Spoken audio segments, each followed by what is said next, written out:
We have another significant update for you today, including the latest on many items with the Montreal Canadiens, including the future of Shea Weber, what's the Carey Price situation looking like, will Jonathan Drouin return, and who might they target to replace Weber if he's going to be out. Also, we have the latest trade talk around the Zach Hyman deal, the Edmonton and Toronto situation. Where does things stand there? We have the latest on the Vancouver Canucks. Max Domi might be on the move here again soon. Also looking at the Carolina Hurricanes and Sam Reinhart, could be of interest to the Flyers. All that and more coming up next.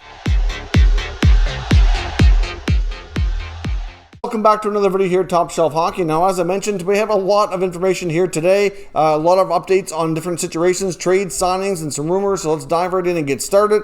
First up, we do have a quick signing to announce here. Jamel Smith has signed a 2-year, two-way contract to remain with the Tampa Bay Lightning. His contract was set to expire here on the 28th. So, of course, he gets a league minimum contract for when he's in the NHL. And, of course, a lower salary of around, I believe it was $75,000 for the AHL. So, another player who can be very versatile up and down the lineup. But you know what? Jamel Smith and some other guys like him that have cheaper contracts are going to be pretty valuable to Tampa as they try to navigate through this salary cap situation. Of course, we've already seen them lose a player to the Lightning and Yanni Gourde, and they're likely going to be shedding a little bit more, have trouble bringing back some UFAs. So, going to be a very different looking team, and they're going to need some guys on cheaper deals. So, wouldn't be surprised if he can maybe get himself a little bit more of a bigger role next season. Now on to the news regarding the Montreal Canadiens. Of course, many GMs around the NHL had a press conference or media availability today. They usually do that right before the NHL draft. And of course, it's also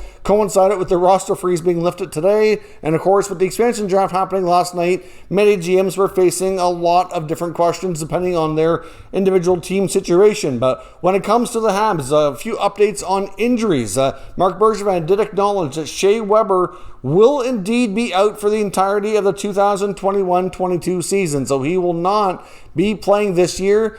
He went on to talk about how much of an impact that will have on the team, how you really can't replace a guy like him. It's a heart and soul kind of leader, leads by example, great veteran guy, very well respected, great in the room. It's going to be a big loss for Montreal losing their captain. I have no idea if they'll rush into naming a new captain. That probably will take some time on that front, at least for now. But when it comes to Weber, not only will he be out for next season, but Bergevin did indicate there's a really good chance that he may never play again. So the news that we got back a little while ago before the expansion draft saying that Shea Weber's career was in jeopardy is indeed accurate, and there is a really good chance that he's played his last game. He just has too many things going on between the thumb injury from the playoffs as well as the knee and ankle areas that he's been battling for some time.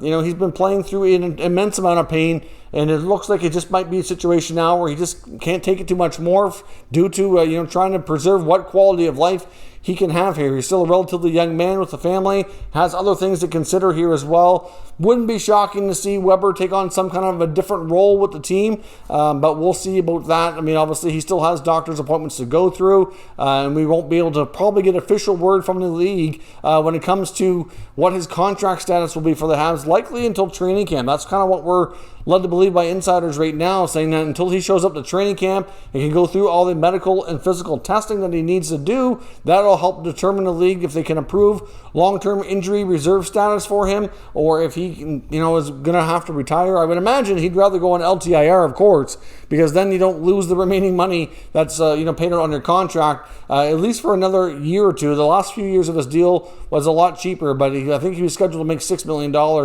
for the coming year. So even though a guy like Weber's made a ton of money, it's still $6 million. You wouldn't want to just give it away. So we'll have to see how things go there. But likely LTIR is what we expect for him. When it comes to Carey Price, it's expected that he's going to be out for around 6 to 8 weeks, probably about 2 months, somewhere around there. I'm not really sure that he's completed going through all the analysis and appointments he needs to do as well to have his hip and knee injury kind of examined to determine the course of action. But I believe what we heard was that he's going to be having a procedure as early as next week, and that's kind of the timelines that we're looking at. So it's not going to be anything overly serious, but as we had indicated before, he had indicated that he likely would not be ready for the start of the season, given the short turnaround, not only from the end of the season to the next season, but of course, where they went so deep in the playoffs, their offseason is especially short. So obviously, they'll be relying heavily on Jake Allen in the early part of the season and kind of hold things down while he's recovering. So we'll have to see how they handle that, if they're bringing any additional help,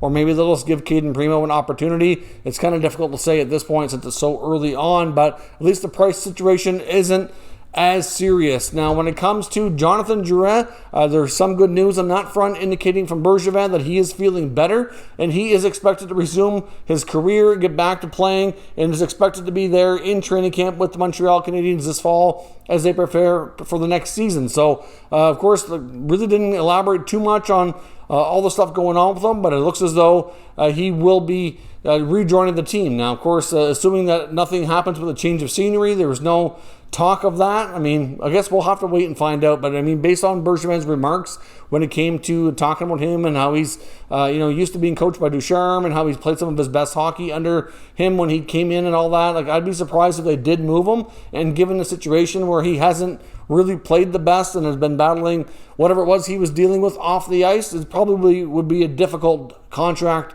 to move anyway. So at this point, all indications look like he'll be back with the team and remain in training camp this fall and see if he can get things back on track. With the Montreal Canadiens not having Shea Weber this upcoming season, it was mentioned tonight on NHL Insider Trading on TSN by Pierre LeBrun that one defenseman that the Habs apparently are considered to be interested in as a potential replacement. And like I said, you're not going to completely replace Weber, but somebody's going to take Weber's spot in the lineup and try their best to cover those minutes. And one guy that they are showing interest in is UFA defenseman David Savard. So obviously he had an excellent season, played in the Lightning, won the Stanley Cup, can bring a lot of leadership, very experienced guy.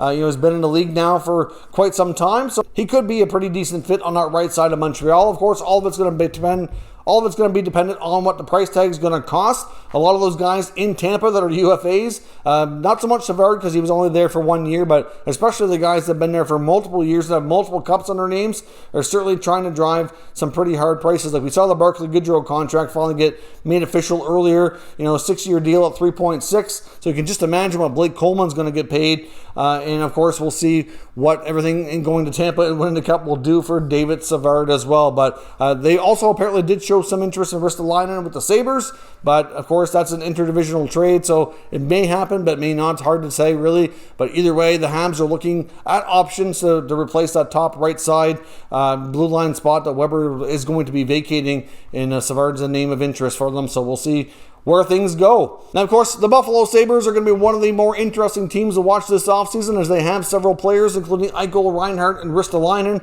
that are all likely going to be traded, most of which it sounds like they all would like a fresh start and change of scenery. We know Eichel would for sure, but Reinhart and Ristolainen sure made it sound that way too at their end of season media availability here back in the spring when their season was first completed. So it's expected all three will be moved. Now, when it comes to Reinhart, he is certainly generating a lot of interest, especially as we get closer to the draft. Of course, the NHL draft goes live tomorrow night for the first round of the 21 NHL draft, and it's likely that the Sabres could get a deal done beforehand. Not a given, of course, but it's expected that the return package for Reinhart that they're looking for, at least, will be a first-round pick and a prospect. Now, of course, the first-round pick, obviously, they prefer that to be a fairly high first-round pick. We know the Canucks were a team that were interested. The Kings were apparently somewhat interested.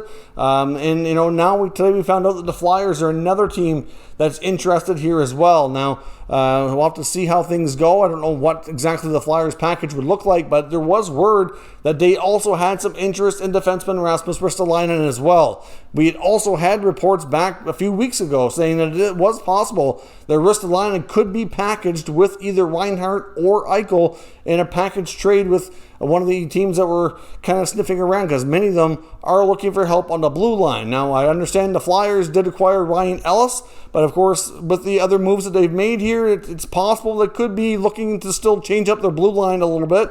And a guy like Ristolainen would be of interest. A defenseman could be sent to Buffalo in that package deal going back as well, just to kind of change the look of the D-line on the back end there. So we'll have to see. But the Flyers are now a team to watch, especially after trading Shane Gostisbehere today. that does open up some cap space, which will help a little bit. And then, of course, they do have Jacob Voracek, who reportedly did request a trade and is looking for a fresh start out of Philadelphia now. We had heard before that he and Chuck Fletcher had conversations about getting that fresh start, but it was more, mutual, more like a business decision type of deal from the Flyers side, trying to free up some space to change things up. Now it sounds like he's kind of trying to make sure that it does happen. So one important note for Voracek as well is that he doesn't have any trade protection in his contract, so they don't have to worry about any kind of a no move, no trade, or anything of that nature to kind of, slow down any potential deals they might be able to find. Of course, a few other items that we're still waiting on to be finalized, at least as I record this video. If anything changes before it makes it to YouTube, I'll certainly make sure I update everybody with the pinned comment. So check that out. If there's nothing posted there, then it means nothing's changed. But we're still waiting on the Taylor Hall contract to be finalized with Boston. It was believed to be 4 years at $6 million per year. The last we had heard was that they were ironing out some details. There was going to be, I'm not sure if it was a full or a partial no trade clause, but there was some trade protection being built into that contract. And it was just a matter of getting that finalized and ironed out before they could make an announcement and get it finalized. So that should be coming soon. And of course, the Zach Hyman situation still being ironed out between the Leafs and the Oilers. It seems as though the Oilers are pushing to get that 8th year in a sign and trade with Toronto, which means that they have to agree on compensation. Now, it sounds like the Oilers would prefer a later round pick, probably 6-7 rounds, and the Leafs are probably looking for something a little bit more, trying to sweeten that deal, get something out of this. I mean, really, Toronto, they're losing the player anyways, so it makes sense to try to get something in return. But at the same time, do you really want to help Edmonton manage their cap situation? So it's kind of one of those things that you want something, but you don't want to help them too much either. So maybe they'll settle on something like a 4th or 5th rounder. I'm not sure. The Oilers are already, though, a little bit low on the pick side of things. So we'll see what happens, but that is expected to get finalized. Zach Hyman very, very, very likely going to Edmonton on a long-term deal. However, if it does end up being a 7-year deal, and then there likely won't be something to be able to finalize and announce until the 28th when free agency officially gets underway, since he's not officially, a member of the Oilers yet, they can't technically sign a contract unless they pick him up in a trade, which is kind of what they're hoping to do. Now, of course, you saw the Carolina Hurricanes earlier today trade Alex Nedeljkovic, which was a bit of a real head shaker. I wonder why would they spend all this time drafting this guy as a 2nd-round draft pick, all that time developing him, all that time in the minors, grooming him to be the goaltender of the future, finally gets an opportunity last year. At one point earlier in the season, they were giving him a chance, but he lost the net for a little while, and then he took it back, and then look how he finished. Like, he got the starting job from Brind'Amour in the playoffs. He finished 3rd in the Calder voting amongst top rookies. And now they couldn't agree on a contract. They were worried about his arbitration award and ended up trading him to Detroit, where he signs a 2-year deal at $3 million. I mean, to me, that's just a shame. It's a lot of time and effort and prospect management just to basically give him away, which was really a head shaker. Now, Don Waddell had comments later after the trade saying that they're in win now mode and they felt that they needed more experience in goal. I mean, I don't know. I mean, you could bring in an experienced goaltender. Everybody there is on expired deals between Mrazek and Reimer and Nedeljkovic. Maybe Mrazek and Reimer won't be back. I mean, Reimer probably not for sure. I thought maybe Mrazek would be back. Difficult to say. I could see them going with Mrazek and Nedeljkovic again. That wouldn't have been a total shocker. They were both pretty good. But, there is word circulating that maybe they're interested in pending UFA goalie Freddie Andersen from the Leafs. There is linkage there from interest from dating back the last couple of years, really. So maybe that's what their plan is to do. But you would think in this day and age in the NHL, with most teams not really riding one goaltender for like 70, 75 games anymore, that a lot of teams are going with a 1A, 1B, that at $3 million, Alex Nedeljkovic could have been one half of the goaltending tandem with the Canes, bringing another guy around maybe 3, 4, maybe $5 million at most, and then that could be your goaltending tandem with $7 to $8 million tied up. That to me is pretty reasonable. And if you have 2 guys that can play and get you to the playoffs, that to me is a really good situation. But apparently they feel differently. I do have concerns over Tom Dundon and his ability to pay his players. So I guess the real test will be coming up and see what they do when it comes to being Andrei Svechnikov, who's a big-time RFA looking for a big money deal. So we'll see how things go on that front. But Freddie Andersen could be a goaltender of interest, according to many around the internet, thinking that the Canes are going to go in that direction. Now, a few other notes here as well. The Arizona Coyotes are a team that's going to be very, very busy as well. Bill Armstrong continues to tear things down and acquire picks and prospects for the future. Of course, we've seen them make acquisitions like Ladd and Gossesbear to help, replenish some of those draft picks that they don't have anymore. And they're going to continue to make deals. Like guys like Christian Dvorak is getting a lot of interest. Obviously, Darcy Kuemper, very likely to get moved as well. Obviously, when it comes to a guy like Phil Kessel, another player who's got a lot of experience down to 1 year on his contract, very likely gets traded. All these players could have salary retained as well if teams are willing to pay the right price. And of course, Connor Garland is definitely in that conversation as well. I mean, all these guys are, decent pieces that could be a big help on other teams. And there's lots of teams looking for goaltending as well as some depth on the wings. So there will be no shortage of interest. And I expect the Coyotes to be an extremely busy team here, especially over the next few days. I mean, whatever they can do before the draft or at the draft to acquire more, if it's not first round, then mid-round picks, and then I expect that to take place for sure. The Vancouver Canucks are still working hard on trading Nate Schmidt. It's believed they're looking for a forward in return, or either that or trying to find a taker for Schmidt so they can go a different route to add another forward to their mix in Vancouver. Obviously, we know it's well documented. Nate Schmidt wasn't really a great fit there, didn't have a great season. I know when Jim Benning was asked about it, he said there was no Nate Schmidt situation, insinuating that Schmidt did not request a trade. There are some believe that even though he may not have formally asked for a trade, that he would prefer it, and the team prefers it too. So obviously he doesn't want to show his cards to the media, which is fine. But at the end of the day, Nate Schmidt is a player that's quite likely on the move. There's all kinds of teams looking for defense help, and I don't imagine they'll have too much trouble, although his contract is a little bit hefty compared to some out there. So we'll see. But I do expect Vancouver to continue to be busy here and trying to make some moves around that player and maybe add a few other things here as well. They could also look to do a buyout or two once they have a clearer picture of what they can make via trades.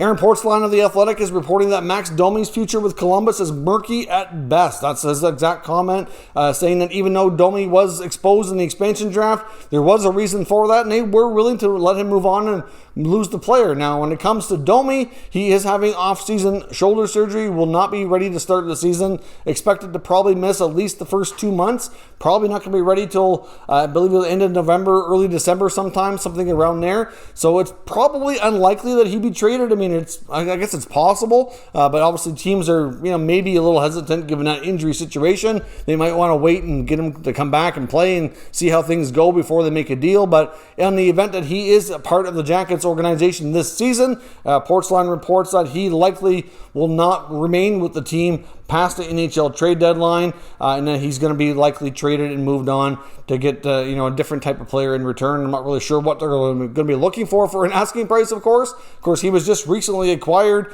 last offseason for Josh Andersen, who was inked to a long-term deal by the Montreal Canadiens, which is worked out relatively well, I think. But Domi, on the other hand, in Columbus, not so much. So we'll see what his future holds and where things take him. But another player that likely finds himself on the move, if not now, then by the NHL deadline. If you're new to the channel, make sure you subscribe and stick around. We'll keep you up to date with all the latest news and rumors for all 32 NHL teams. Thank you very much for watching, and I'll catch you next time.